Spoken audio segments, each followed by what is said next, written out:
Man, it is relentless is the best word for it. Relentless. Like I remember I'd wake up some mornings at like 6:30 when we're over in Vegas able to get a coffee or something, and the first words they're just into each other already. It's like from the moment the sun rises to the moment the sun sets, they're just at each other, and like it's great. Sometimes you're like, oh come on, let's just have a break, but it's all good banter. It's all funny, and yeah, it's good to be around.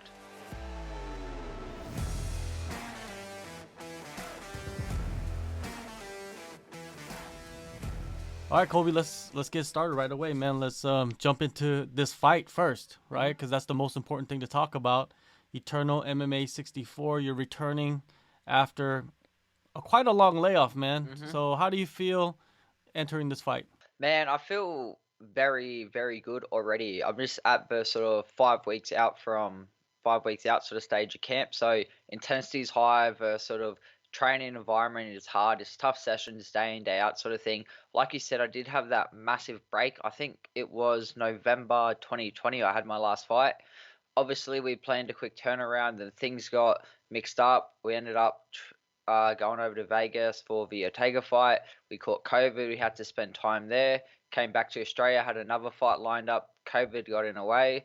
I was meant to be matched up in December in New South Wales. Couldn't find opponents due to border issues. So finally, after a long time, things are finally coming back together. I want to get this fight out of the way, and then I want to start really racking up the fights and really start getting myself back in that competitive scene. Definitely. And Eternal, it seems like this is the promotion now in Australia. Like all the other promotions that have been around, they haven't been putting on shows consistently, but Eternal has been pumping it out through the whole pandemic. And I don't even know if we're even like gonna see an end to it, so we might as well just live with it, right? And I think that's the attitude that they've taken probably. Yeah, exactly right. Eternal's been by far probably the best show at Australia, not just with the connections I have on like Fight Pass and everything, but purely for consistently putting on shows where a lot of other shows just were too afraid to go ahead. They're still managing to fly us over from New South Wales to Perth. Their fight shows in Victoria and Queensland, so they're really keeping the Australian MMA scene alive, which is perfect because that's what you need. You need the opportunity to showcase yourself on the regional scene, get your name out there if you want to start getting on to bigger things. Yeah, and if you want to fight quite often, I think if you just put your name out there, they usually get you set up. You know, with the I know there's like border restrictions and stuff. How is that right now? Right now, it's honestly not too bad. The only issue is New South Wales to Perth in Western Australia, but that opens up on February 5th.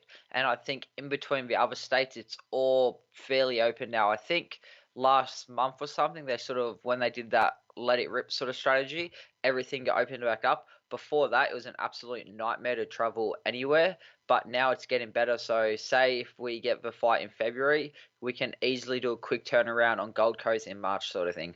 Nice. Your opponent, he's actually coming off even a longer layoff Mm. than you are. You know, what is your breakdown of him and what have you seen of him like from just tape?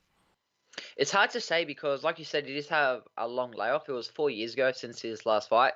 He's obviously going to be shorter than me. He's a southpaw. He's a brown belt. He's got good jiu-jitsu. He likes his leg locks. He's got dangerous sort of usual southpaw stuff. He has a good straight, good right hook.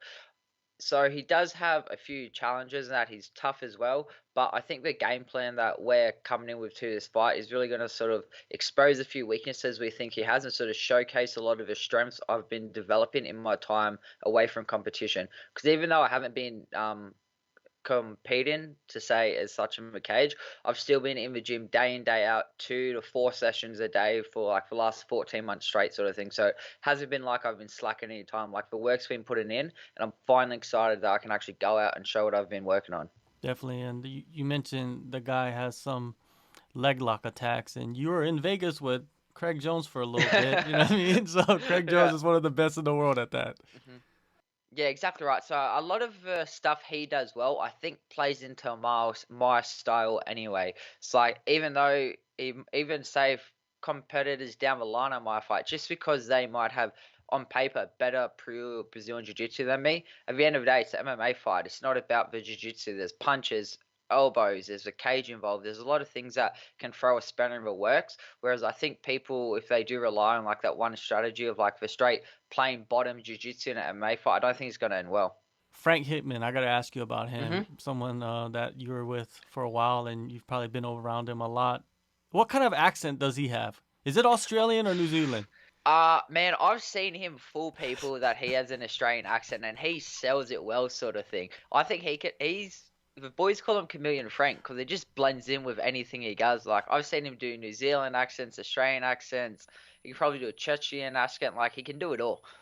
Yeah, he does. He does. He cracks me up, man. And he's from North Carolina, which is like the southern accent in America, and he could switch it up all day, every day. He's a funny character, man. What's it like being around him and Joe at the same time?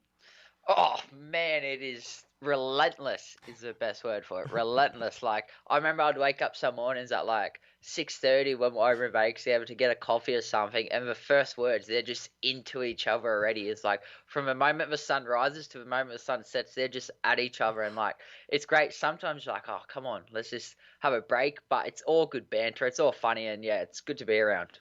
And you're part of the Ultimate Fighter coaches and that experience. You got to experience the Ultimate Fighter, but not as a fighter, as a coach, but so young in your career. It must have been a tripped out experience.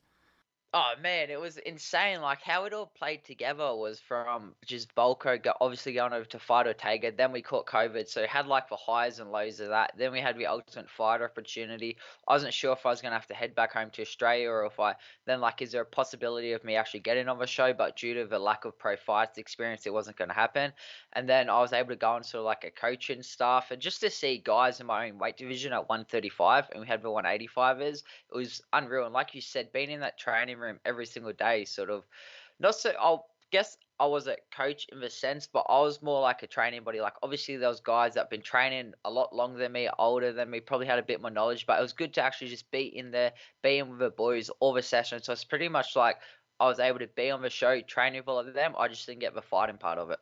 Yeah, it must have been so valuable, man. Just Hmm. you're a fighter on the show, kind of, but you don't have to live at the house and be isolated. You could go around and do pretty much what you want to do, hang out with your team basically, and it must have just been eye opening, especially being in Vegas too, right? The fight capital of the world at that time. I think a lot of fighters, high level fighters, were just flooding in. Did you get to train with anybody at the PI that you've never expected to train with?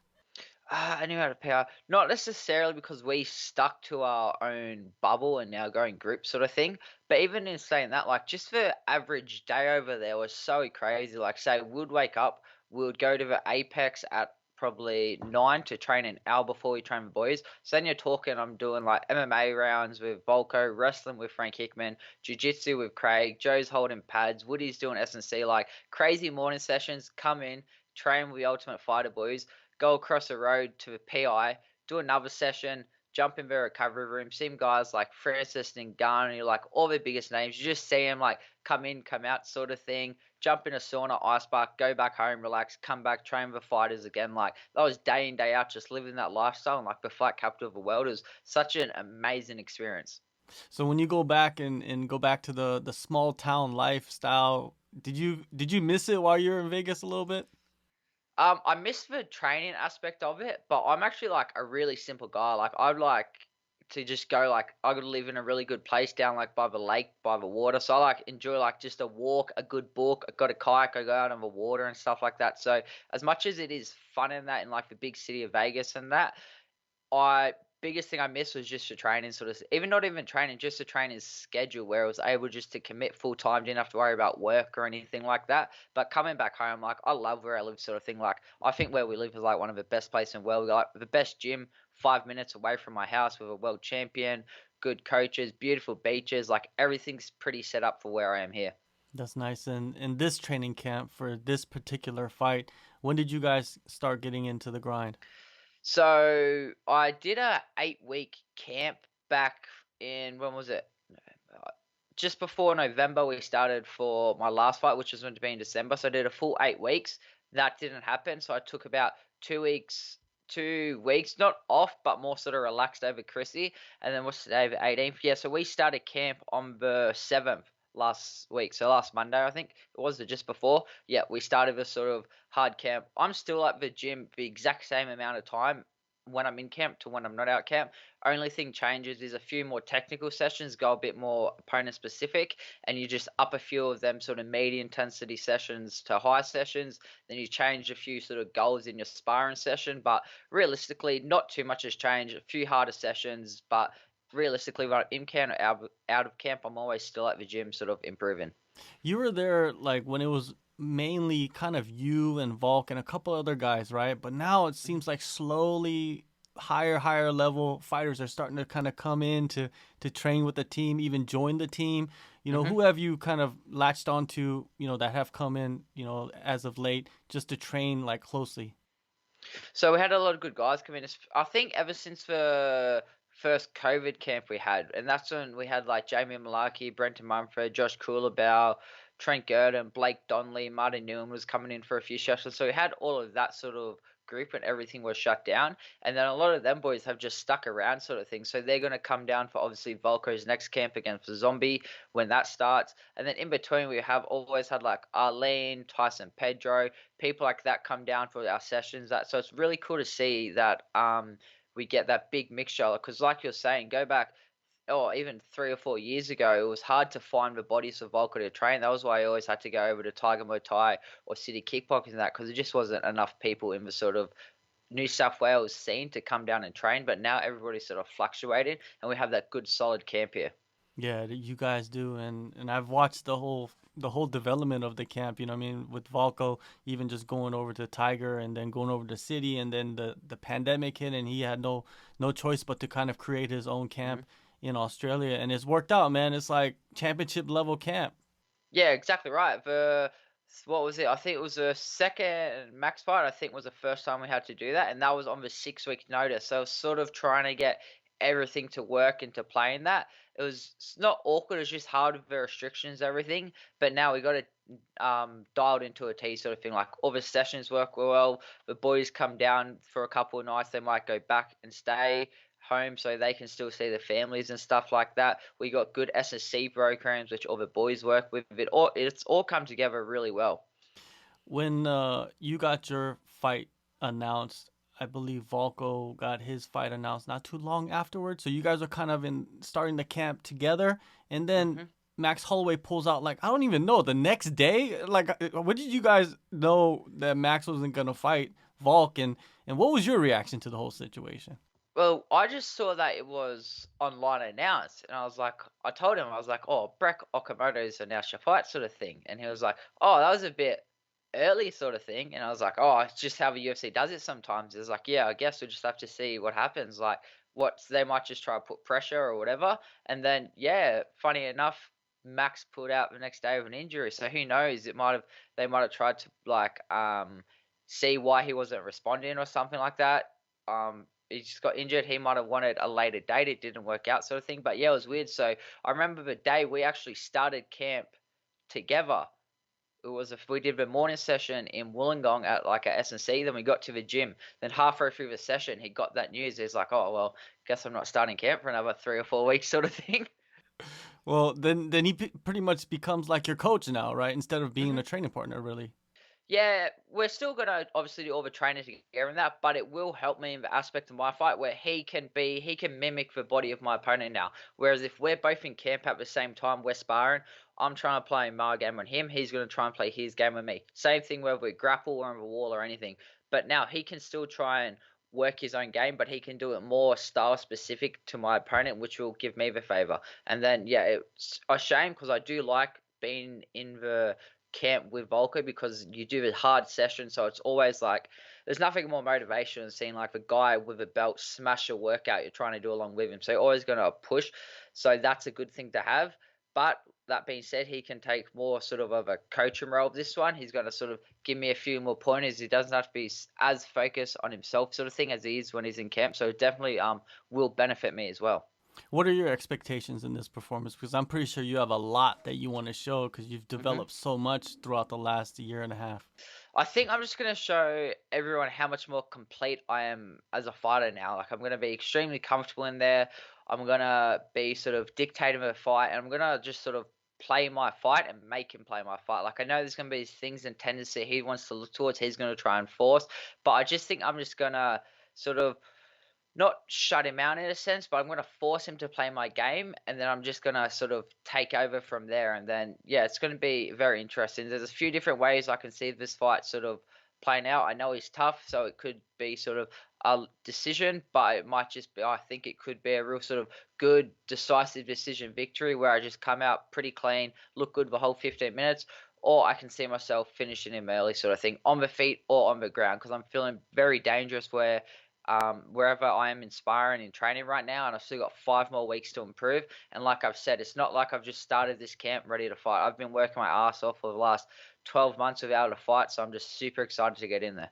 It's almost like your own Ultimate Fighter finale by yourself, right? Yeah, that's a good way to put it, actually. Yeah.